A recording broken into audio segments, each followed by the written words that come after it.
आता आपल्या आवडत्या मालिकेचे संपूर्ण भाग मालिका प्रसारित झाल्यानंतर लगेचच पाहू शकता फक्त सन नेक्स्ट वर. भारतातील प्रेक्षकांसाठी मोफत सेवा.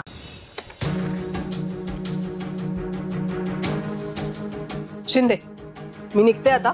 त्या मणीवरती लक्ष ठेवा. अख्खी बॉटल प्यायलाय तो. काय पचलं नाही पचलं कळतंय ना मी काय म्हणते. हा आलं ध्यानात मॅडम. बरं मॅडम, काय वाटतं तुम्हासनी कोण असेल गुन्हेगार? शो तर मला लय साधा पोरगा वाटतो. शिंदे, पोलीस आहोत ना आपण. आपल्याला काय वाटतंय ते महत्वाचं नसतं. आपण शोधून काढतो ते सत्य महत्वाचं असतं. उद्या मणीची DNA टेस्ट झाल्यावरती सत्य काय ते समोर येईलच. मग कळेल हा नाटक करतोय की आपला अंदाज चुकतोय. बरोबर आहे मॅडम. शिंदे, एका रात्रीचा तर प्रश्न आहे. कमिशनर साहेबांचा मेल येईलच उद्या. तुम्ही उगाच सिंपथी वगैरे बाळगू नका त्याच्यासाठी. आपलं काम करा. वय मॅडम.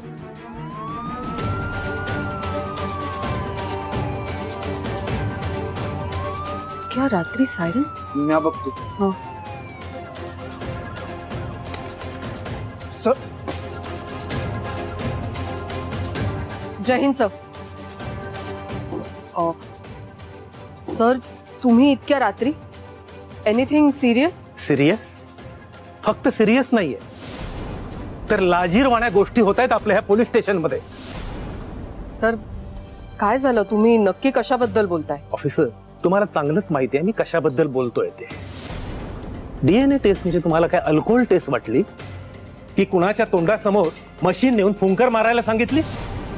फक्त खूपच क्रिटिकल केस मध्ये आवश्यक असेल तरच DNA टेस्ट केली जाते. पण तुम्ही अल्कोहोल टेस्ट सारख्या DNA टेस्ट करत सुटलाय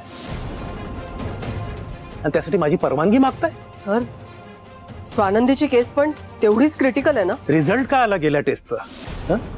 आणि टेस्ट कोणाची? सरपोतदार साहेबांच्या मुलाची? तुम्हाला काय तो भुरटा चोर वाटला की त्याला उचलून आणून इथे पोलीस स्टेशनला ठेवायला?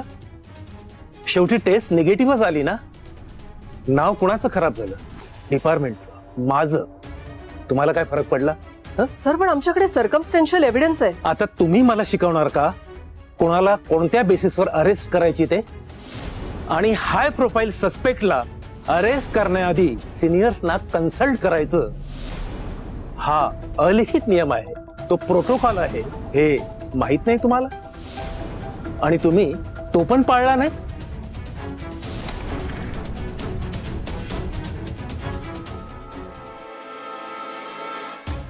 मणीचे बेलचे पेपर्स आहेत. प्लीज त्याला सोडा. Sir please. सर प्लीज, मणी आमचा प्राइम सस्पेक्ट आहे आणि उद्या त्याची DNA टेस्ट आहे. इनफ. कोर्टाने त्याला बेल दिलेली आहे. त्याला लगेच रिलीज करा.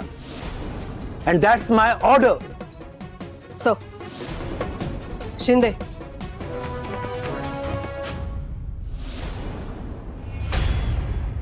अंबिका मॅडम, आम्ही जनतेचे सेवक आहोत. सोसायटीमध्ये आमची एक पोझिशन आहे, पद आहे. लोक आमची इज्जत करतात, मान देतात, मानतात. माझी हात जोडून तुम्हाला विनंती आहे की ह्याच्या पुढे आमच्या कुटुंबातील कोणालाही कुठलाही पुरावा नसताना, वॉरंट नसताना चौकशीसाठी अरेस्ट करण्याचं धाडस करू नका.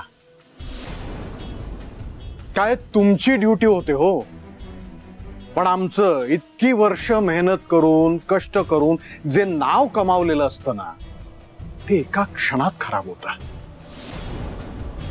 काय कमिशनर साहेब, इमेज महत्वाची असते की नाही? हा, आम्ही अगदी साधी सरळ भोळी माणसं आहोत, म्हणजे नियमानं चालणारी. कमिशनर साहेब, मला माहिती नाही की आम्ही यांचा काय गुन्हा केलाय की त्या अगदी हात धुवून आमच्या मागे लागले. तेव्हा प्लीज आम्हाला शांततेनं सुखानं जगू द्या. मला तर वाटतं ना की ह्यामध्ये ना विरोधकांचाच काहीतरी हात आहे. हा, अंबिका मॅडम, असं तर नाही ना की तुम्हाला राजकारणात यायचंय? नाही, तुम्ही येऊ नका, ह्याच्यात पडू नका तुम्ही. प्रॉब्लेम होईल तुम्हाला. तुम्हाला झेपणार नाही. काय आमच्यासारखे राजकारणी असतात ना, त्यांचा काहीही भरोसा नसतो. कमिशनर साहेब, मला तर अशी भीती होती की सुजित, संचिता आणि मणी नंतर माझा नंबर लागतोय की काय. मणी,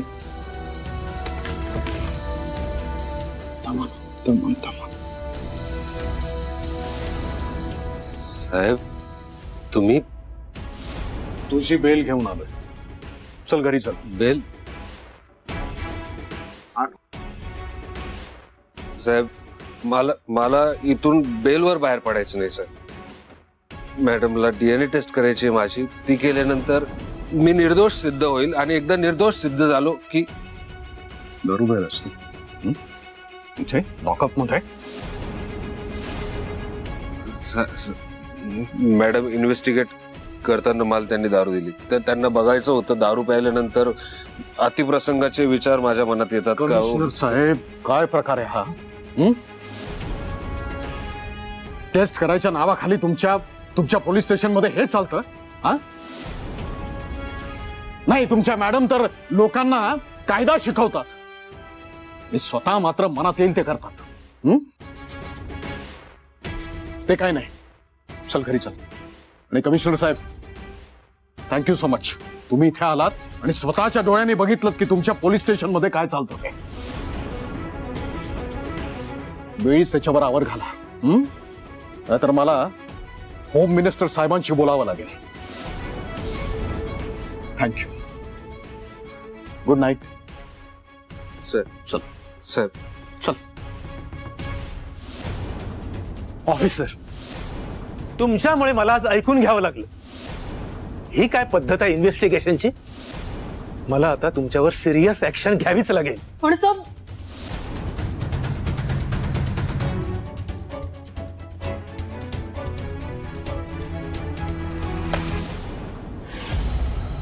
चल चल चल. साहेब तुम्ही असं सोडवायला नको तुम्हाला. मग मला एकदा बोलायचं ना माझ्याशी. असं का पाऊल उचललं तुम्ही? काय बोलायला हवं होतं? पण मग आता बोल. तुम्ही मला असं सोडवायला नको होतं. सोडवायला नको होतं म्हणजे? साहेब, असं बेल देऊन सोडवल्यावर पोलिसांचा संशय माझ्याबद्दलचा अजून वाढेल. त्यांना काय फक्त डीएनए टेस्ट करायची होती. ती रिपोर्ट आल्यानंतर मी निर्दोष आहे हे कळलं असं ना. कळलंच. 2 दिवसाचा प्रश्न. 2 दिवस राहिला असतास तू लॉकअप मध्ये. त्याने काय फरक पडतोय साहेब? घर काय जेल काय. म्हणी